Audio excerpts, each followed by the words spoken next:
Hi guys, welcome to a new episode of Ubud On Acid. And today we have an intro that's a little bit different because we're shooting it after, like a month after we recorded the episode, because there's always a bit of time between the moment we shoot an episode and the moment we publish an episode, and sometimes up to a month and a half. And there's been things happening between that month and a half, and we'll wanted to have a more up-to-date intro for the episode. And before we get into it, this is Ubud On Acid. You can like, subscribe on YouTube, on Instagram, listen on Spotify, and for people who still use iTunes and Apple Podcasts, we're there already. Totally. So, do you want to talk about what happened? So the episode that's about to happen, that you're about to watch, is with Sukhavati, who's also known as the Light Language Lady. Mm-hmm. And we have another guest, and his name is Shiva.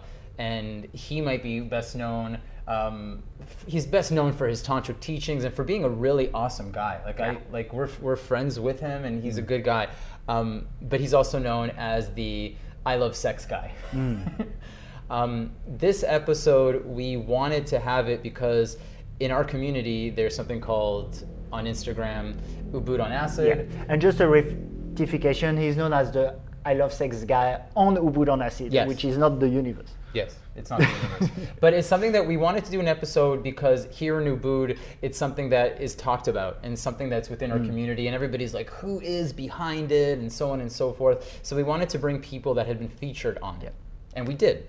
And at the time when we shot the episode, Ubud On Acid or you or me hadn't been featured on it, and we had Shiva and Sukhavati, and we're like, oh, part of the interview is what do you think about it? But actually the day after we shot it, I think, we posted a clip with our friend Daniel Wynn, where Daniel speaks about Ubud On Acid being toxic, and we purposely put in our clip a title called Why Ubud On Acid is Toxic, and we got a lot of attention for the next few days from them. Not only do we get a lot of attention, Alex got a lot of attention from them. Yeah.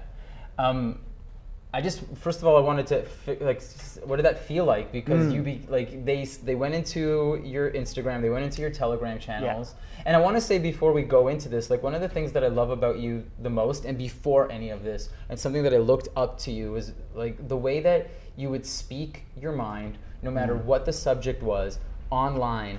And I'd always watched you, and I'd be like, man, I want to have that kind of courage, and I still feel that way about you. And then they went and they took things in context, out of context, and they did a lot of really funny and good work on some of your poetry.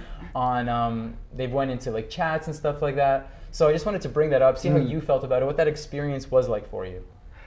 Yeah, for me it was there was a little bit of like what you'd call, I think, growth pain for me, which is like, okay, I'm not sure I'm comfortable having it seen by this kind of audience, because all the things that were posted, first they were a little bit old, or some of them were a lot old. Yeah, like years old. Yeah, and some of it was also in my Telegram group, which is still something public. So I put there things that I'm happy to put into the public, but that is slightly more. It's more safe space than Instagram. Like it's more people who follow and comment, and so. Yeah, at first I felt a little bit uncomfortable, but I'm fine with the thing going into the public. I think I went through the comments also, and some of the comments are like pretty rough. And this is, ultimately it's like, I don't know these people, and that's fine. But it took me maybe 24 hours or something to take it in, and because some people are like, oh, who's that loser, who's this or that, and I'm like, oh, there's a lot of negative energy towards me, so absorbing that and relaxing into it took a little bit that, but then on the other side of it, it's totally fine. I think like one thing I'm not a big fan of, I think some of it is definitely funny, and they do actually a lot of work on there. I go, hey, yeah, that's funny. I just find the energy behind of people then criticizing is like, I don't want to fuel that. So it's that balance between, I don't want to take myself too seriously, and I don't really want to become like a target of gossiping or this kind of energies or of people who like to criticize. Yeah, I totally understand. And watching it happen to you, it also made me feel like, ooh, it's on the verge of happening to me. And I think even part of like us even speaking to this right now is kind of like inviting it again, the second wave, if it does happen, and even putting out the Shiva and Sukhavati episode. With that said, because we thought about it, should we then post that episode? Yeah, and we haven't watched it yet. Yeah. So at the time of this, and we'll watch it before we put it out. Put it out probably, next week in terms of. But we haven't watched it yet, so it's who knows? Maybe it doesn't get out. Yeah. Who knows? I mean, you don't need to say that because if people listen to that, that means we put it out. Okay, so probably got out. We've probably put it out. Yeah. We if you're watching this, it came out. But it's something that we felt that was really important to address because we want to be relevant. We want to be like fresh. We and as we grow as a podcast and we have more resources, we want to do podcasts that like we shoot today and we put out the same day or tomorrow. We're not there yet. But I would say this, it taught us a lot of lessons. I got a lot out of it. It was humbling. So what lessons did you get? It was a whole new level of like, just be aware of the power of our words. And also, I would say,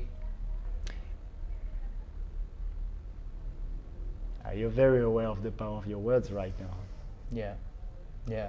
I would also say that it taught me that it doesn't really matter. Like, it doesn't matter what people say about you because everybody has their own opinions, everybody has their own perspective, the way that minds are formed and so on and so forth. And I also see the way that they work. Like, they're speaking to a specific audience that isn't us. But at the same time, it's always like there's still a part of me that's like, ooh, I want to see what they're going to say. And I see how they've affected people's lives. And I respect that. Like, I actually respect them. It's like, wow, like you are not going to get hate out of me. Yeah, just like, I respect what you guys do. And at the same time, my focus and my purpose is in a completely different direction. And there's something it's interesting because there's something not nice with the energy, I feel, especially of some of the comments. And there's also something, I call it ego, but there's something also, oh wow, people are talking about me. People like, I like a bit of attention. So it's like a mixed feeling also. Yeah. Cool. Is there anything else you want to say? There's one last thing also I wanted to say on that is, I think, there's a lot of energies there in the comments. I feel it's not super nice. Like, I wouldn't. Yeah. It's a bit bullying or harassment sometimes, kind of. But for me, as long as it's more outside the community, which is at least the people I know, that's fine. There's been like, and I won't say name, but I've seen one comment which is from someone where I was like, oh, I know that person. They're part of the community, and they're like talking shit.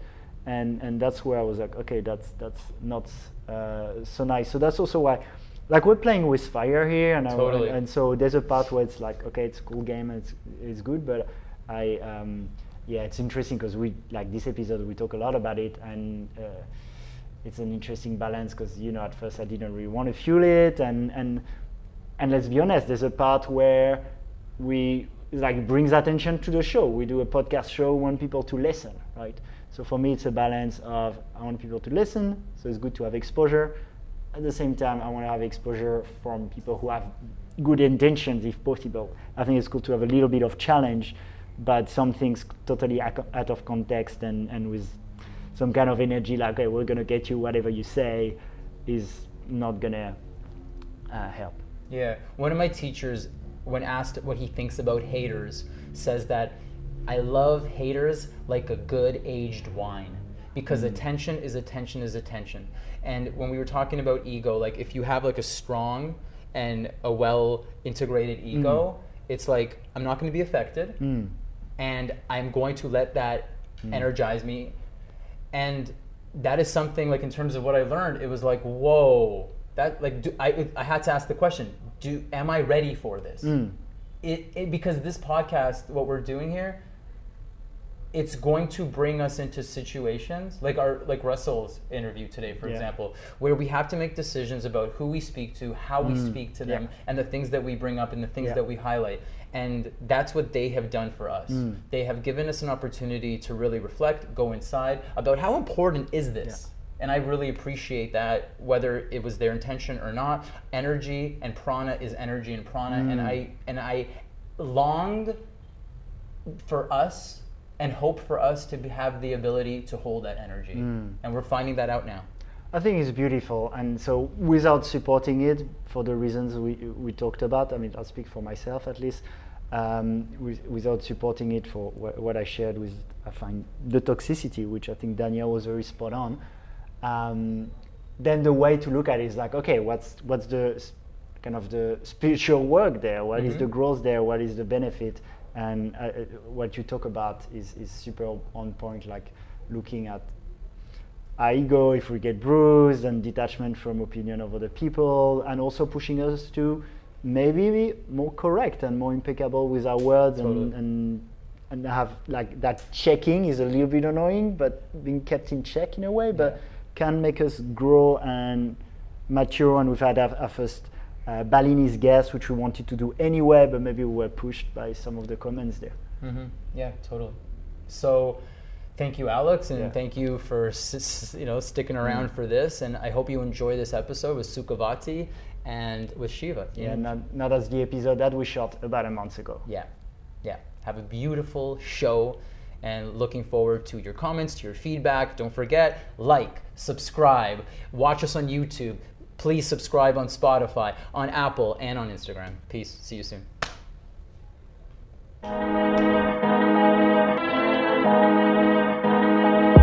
Yo, sit down, let's dig into your spiritual ego. Think you're looking fly, white linen kimono, got your yoni egg in. I think you're ready.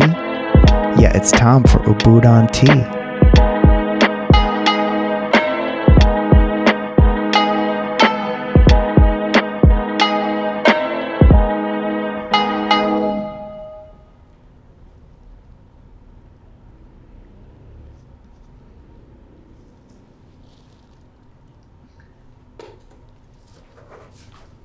Alex, Hey.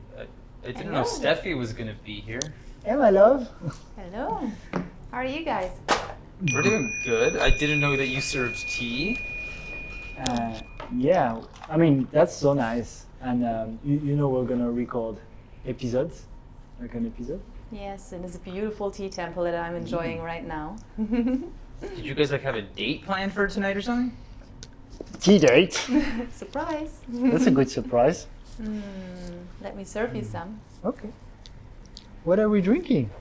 We are drinking white peony from Bali, actually. It's a local tea for the first time on this show. Tea from our favorite paradise island. Tea of the gods. Gods The and island goddesses. of the gods. The goddesses.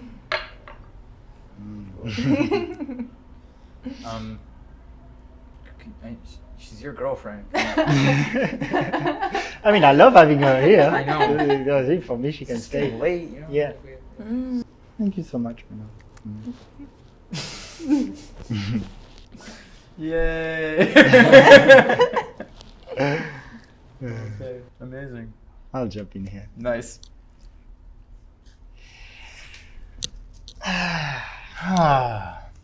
My girlfriend loves this song by Hanuman Project, Nikanaine Nikanaina, and she told me that it was light language. So then I started noticing light language all over the place.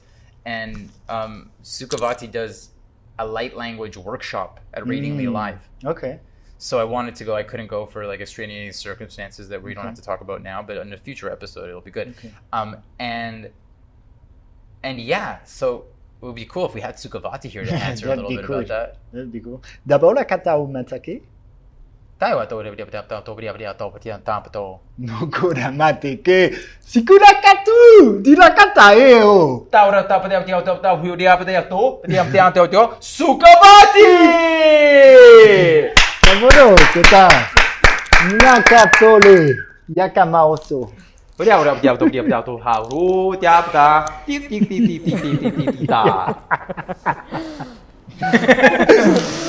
Manifestation.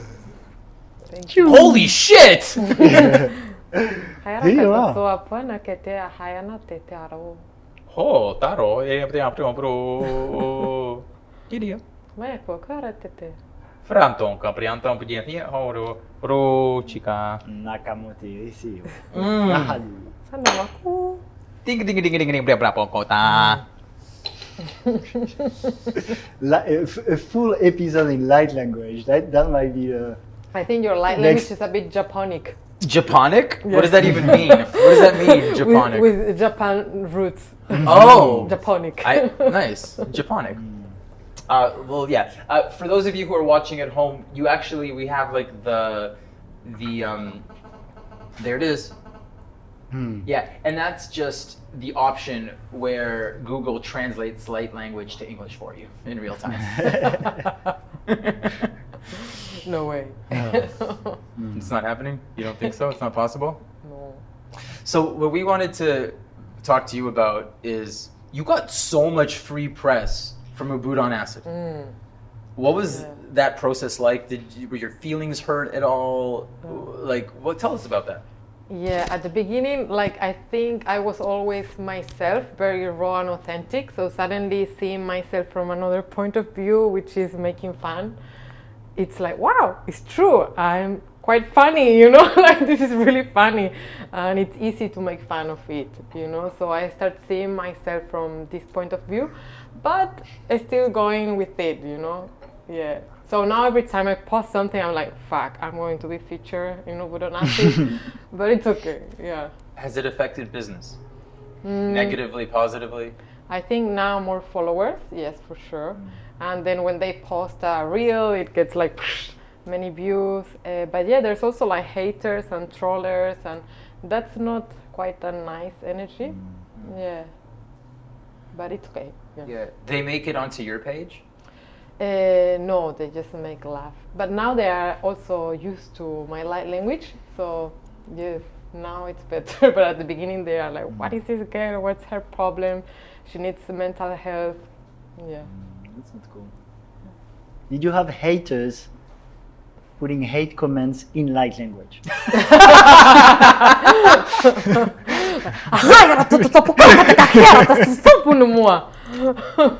Speaking of haters, Alex is actually a critic of light language. I try to talk to him in light language, and he just he gets pissed off by me. Pardon the pun. Do I? Well, I mean, you have some questions, right? Okay. About Well, I have questions. I always like to go with things, but also, depending on who I talk to, I might be sometimes the skeptical person, But actually, it depends on who you speak to. I was back from a retreat where I was speaking what is maybe gibberish, maybe light language, but at least going with intuitively what came through me. And when I shared with some people, some can be a little bit triggered, like it's spiritual ego or they think. So it's also something I'm feeling for me, and I'll be the same with channeling. But yeah, I'm interested in. I can go as I did with you, with words that come through me. Some people could call that gibberish.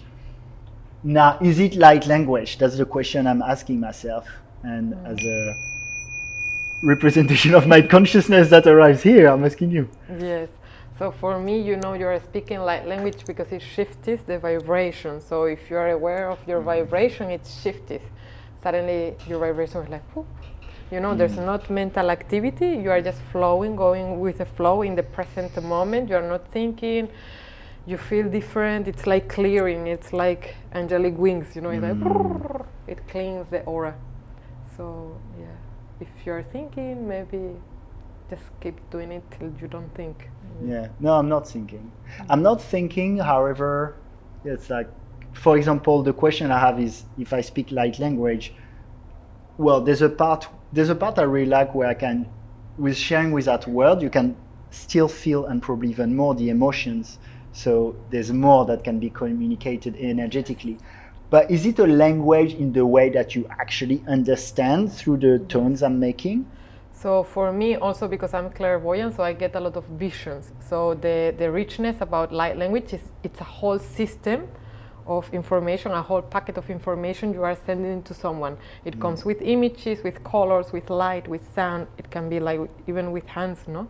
So it's so rich. So for me, it's more visual, so I can receive what you are trying to, and you don't even know what you are sending to me. You are just in the flow. But sometimes he could be sending me something about a past life. You could be sending me something about your dreams or your soul dreams.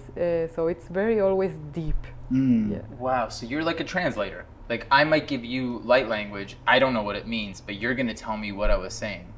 Yes, I think you're still doing gibberish. Okay.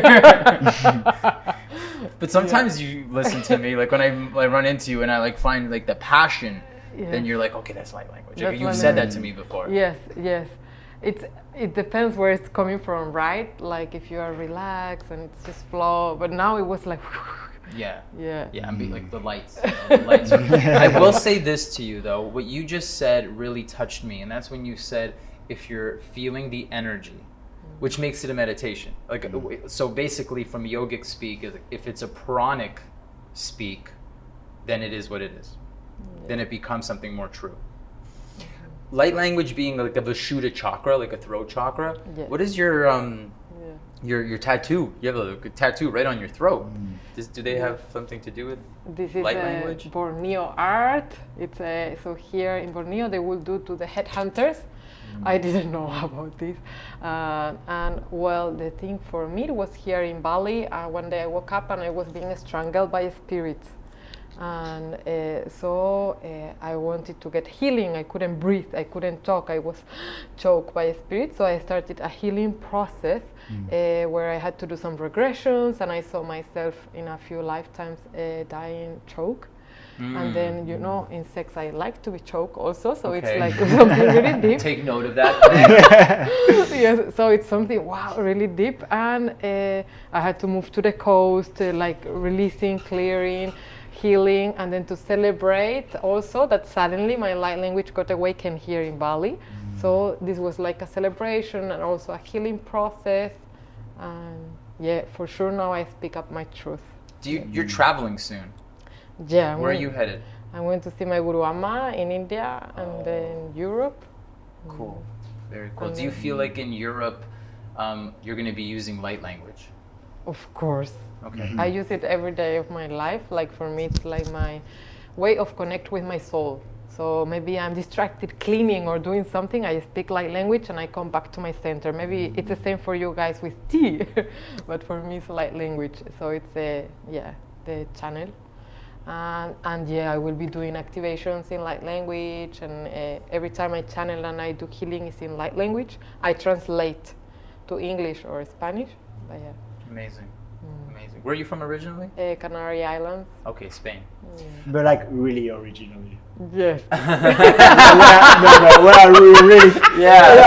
thought you'd say like I'm a Pleiadian. No. I mean, that's what I was getting I'm at. from Sirius. I have I'm memories. from Paris. I have memories from Mu and from Lemuria, also from Atlantia.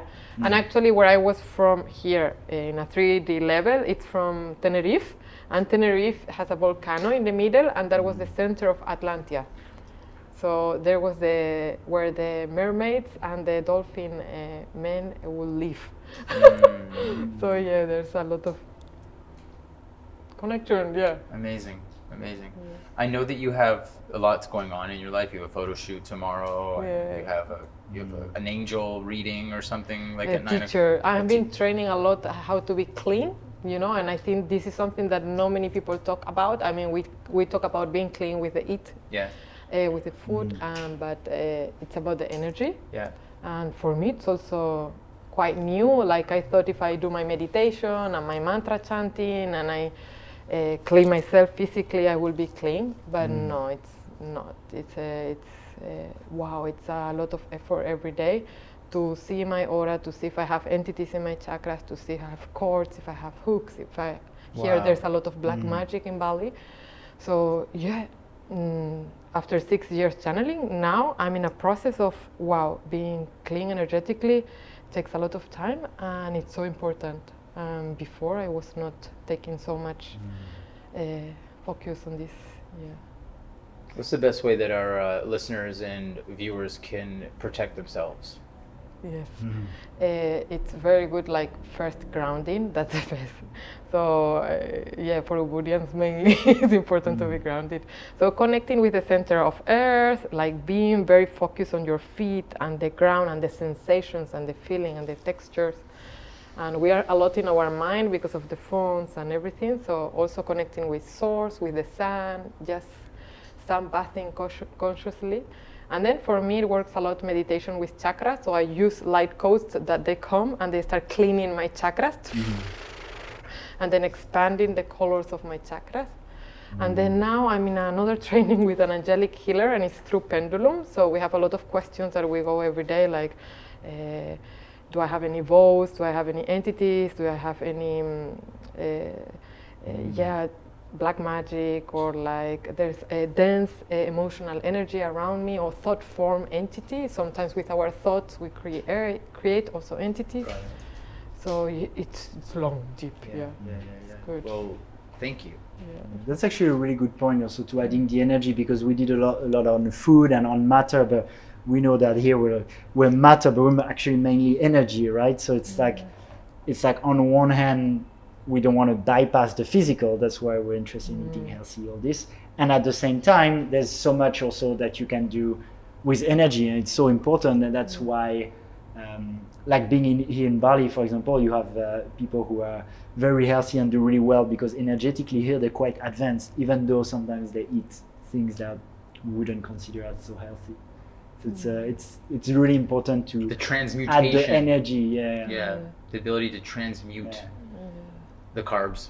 Yeah, it was very interesting, this talk. I also had a trip. I've been 17 years without eating meat. 17. Right now, still? Yes, still. Well, I went to a Kali temple and I had a piece of meat 1 year ago, just to break my mind.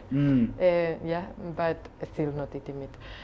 And I think probably that made me very sensitive and made me who am I now. But now I'm eating fish, so this change. Yeah, when my teachers put me light codes from the ocean, suddenly I started eating fish. And they gave me the transmission of the dolphins. Yeah, I don't know. Yeah. Fascinating. Yeah, and it's good, like here, many shamans, they eat meat, fish, like, it's, as you said before, we cannot judge someone for what they eat. Yeah. They have different needs, and there are different moments, and sometimes dry fasting, sometimes fruit, sometimes. Yeah, I think that... Well, you talked about the shaman. There's a let's say, more conscious way to eat meat, which is some shamans, for example, they would feel they would talk to the animal that gives its life to me, that would eat it, and then when I die, I become the grass that's going to feed the animal, and it's part of the cycle of life. So, I mean, at least in that way, I find it, because in the grand scheme of things, it can work, versus at least like factory farming, which has a lot of suffering. So it's also like there's different levels, I find. Yeah, I feel like... Is Shiva, by the way, around? Is Yeah, he yeah. I don't see him. Oh, yeah, he's the same color because of the lighting. I would love to... this conversation's so good, but we got to get Shiva in and you have to go. I would love to, like, while we're doing this, to maybe get the four of us into a picture. Now? I think that she can change the mic to Shiva. Okay. Take the picture, and then you and I can continue conversing while they do the mic switch. Yeah? Yeah. Cool. Thank you so Thank much. you so much. Thank you. Yeah. Or should I say, Makose ke laut? Yeah.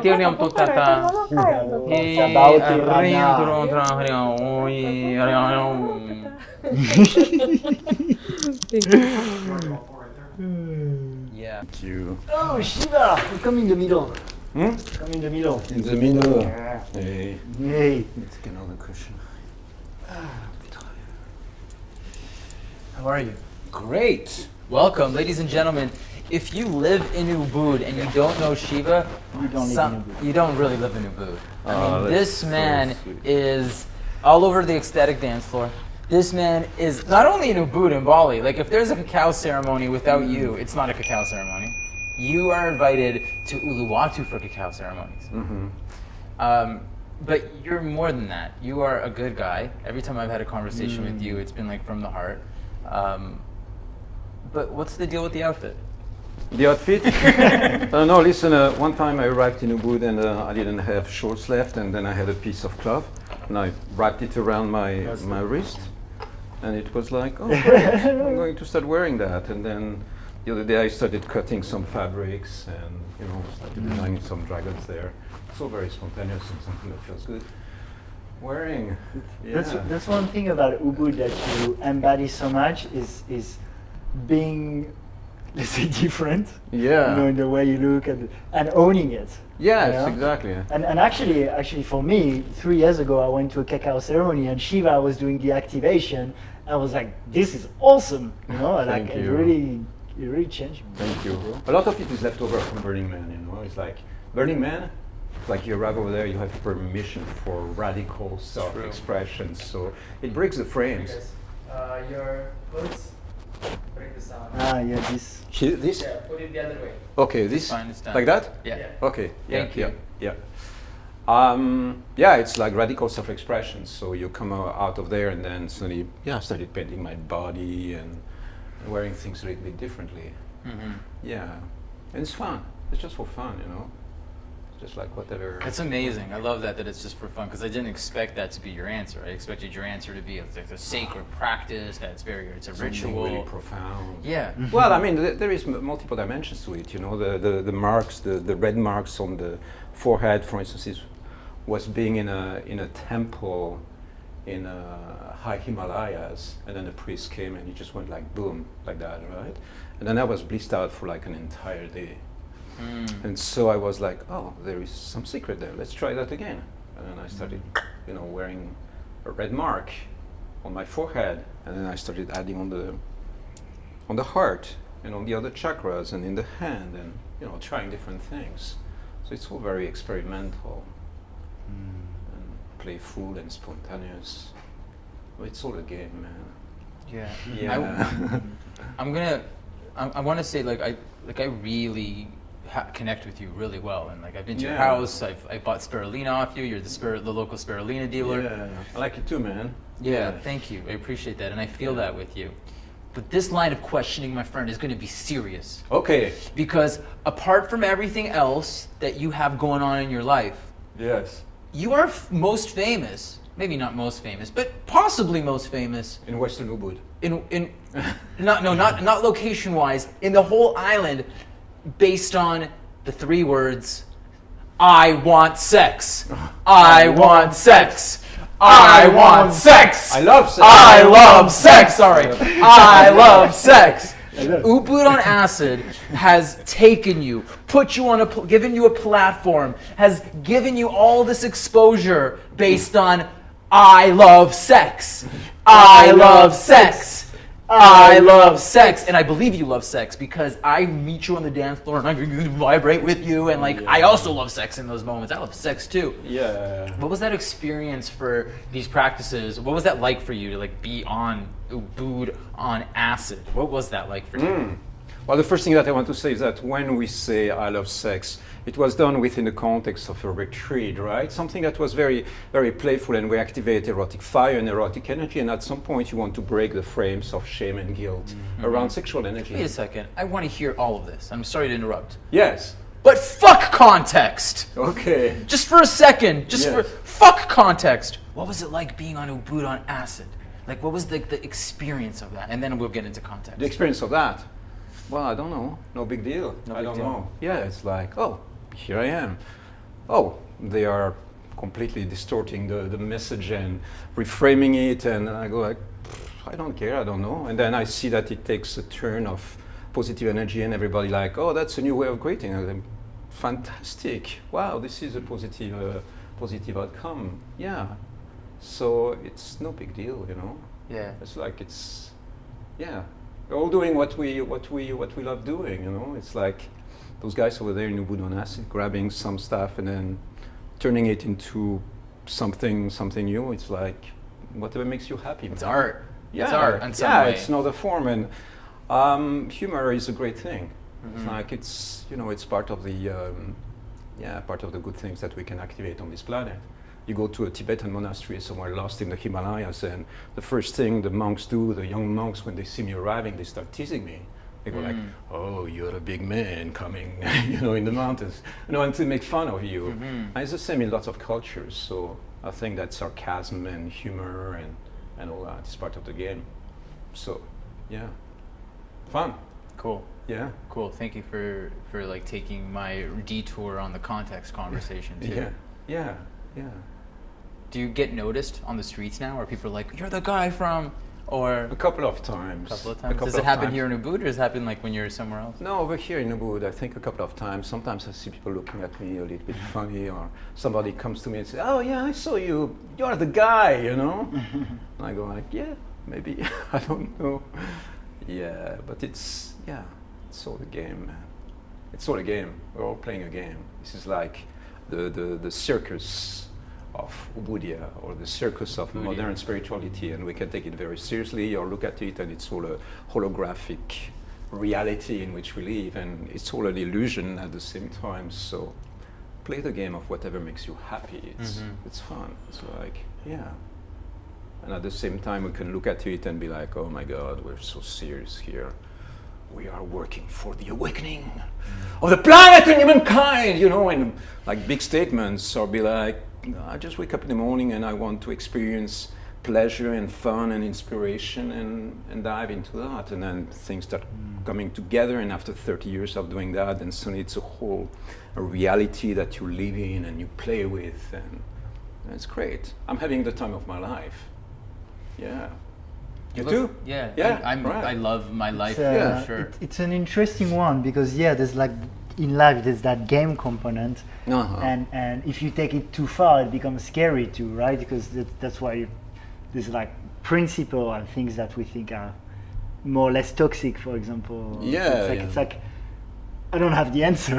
And to me, life has a lot of that game, but there's also sometimes the moment to step in and be like, okay, let's do what's right here and accept certain things and kind of fight in a nice way. Exactly. Other things. For me, what's really important is like just stay humble, with whatever we are doing here, and just just realize we are all like seen from above. We are all little ants moving around, and the idea of moral superiority because we are doing something that is really special, and so it's like everybody's doing their best in their own possible way. The fact that I've got some experience around certain things doesn't make me a better person than anybody else. It's just like just navigating it from that place of ease and flow and magic.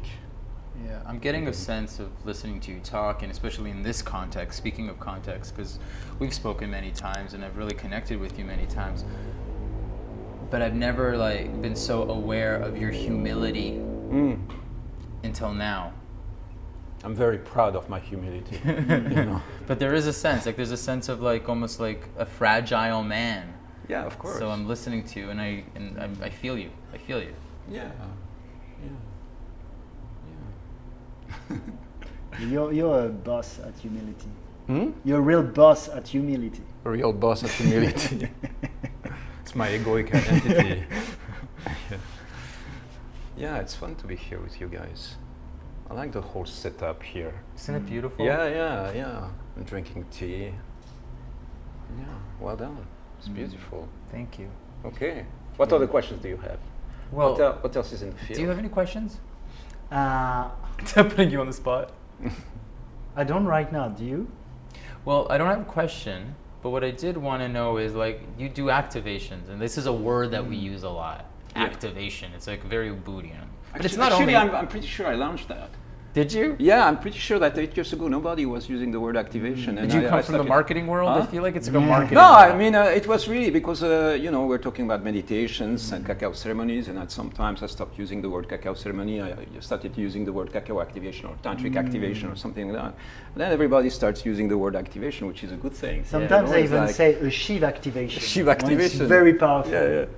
So it's like sometimes we invent new words, and new concepts, and something starts grounding itself in the field. Can we do a 20-second activation so people see how it looks like? Yeah, Yeah? an activation. Jaya! Yeah, so we can start with this, is that first with the breathing, like the fire breath. For instance, the practice that I do is this.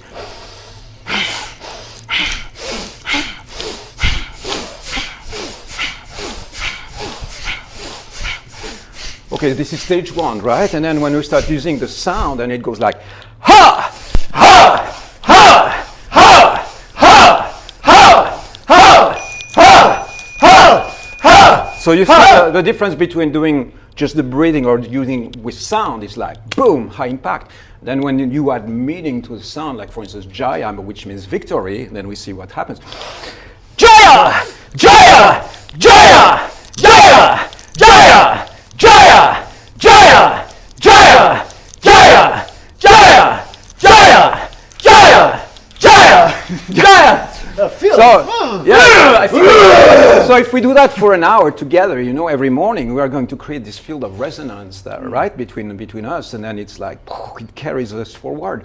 The good news is that you don't have to use the word Jaya, you can use other words like... I love sex. Yeah, I love sex, or you can use the word joy, or love, or power, or freedom, for instance, if you like, freedom! Freedom! Freedom! Freedom! Freedom! So what happens is like your brain starts getting used to that specific emotion and channeling that. So it's like an affirmation. It's like an incantation. Yes, exactly. And it's like, brainwashing, but in a positive way. It's like taking a shower. Money! Exactly. Money! So money, the code word in Sanskrit is artha. Artha. Artha Jaya means money back, victory. Artha Yama, money mastery. So for instance... Artha. Yeah, exactly. How do you say followers in Sanskrit? Follow us in Subscribers. Subscribers. I don't know Like that Instagram word. followers in Sanskrit. I will have to tune into that. That's not a secret. Artha! Artha. So for instance, if you associate the word Artha with your name, Lawrence, we are going to turn that into a secret, cosmic, galactic, mystical, shamanic name, Lawrence Saya. We modify it a little bit because your name has Lawrence by itself has lots of emotional connotations from the past. So that's more your egoic identity. But if we say Lorenzaya, it gives a new impulse. Lorenzaya Artajaya. It means Lorenzaya, Lawrence. Your cosmic dimension becomes an abundant being in the victorious, abundance and flow of fortune. Artha is abundance. Yeah. Artha for money. But it has lots of other meanings. But so if you say Lorenzaya Artha Jaya, Lorenzaya Artha Jaya, Lorenzaya Artha Jaya, Alexandraya Artha Jaya, and you can play with other qualities. Like for instance, instead of money, you can invoke truth. For instance, Satya Jaya, Satya Jaya. Lorenzaya, Satya. How does Lawrence invoke being featured on Ubud On Acid? Being featured. I feel like it's a scary ask. Be careful what you wish for. No, that's too targeted. You have to put it out there into the spirit, and then it manifests itself because when you say I want to be featured, that's an egoic, an egoic impulse. So the spirit goes like, we are not about just put your ego aside for a moment and allow the flow of spiritual inspiration just to take you where you need to be. We're in Ubud here, no one has egos. Yeah, exactly. I love your ego. I love your ego too. Thank you. The egoic, the personal identity. It's beautiful. Yeah.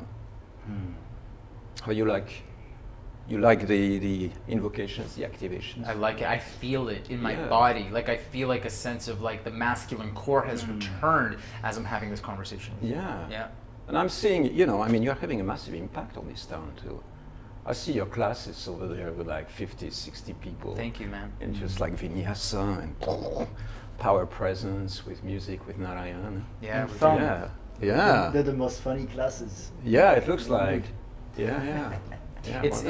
Thank you. I appreciate that. I really, really appreciate that. It's been a road. I just thinking about it. It's been a year. Like it was like the COVID times where like 5 people in class, and now it's like So thank you. I appreciate the acknowledgement. It means a lot. Yeah. And you have the tribal vinyasa coming up. Yeah. Yeah, that's an exciting one as well. Yeah, I appreciate you guys, man. We've been brothers on this journey. Romance. Romance moment. Another thing that's normal in Ubud. Yeah, exactly. Spirulina tribe.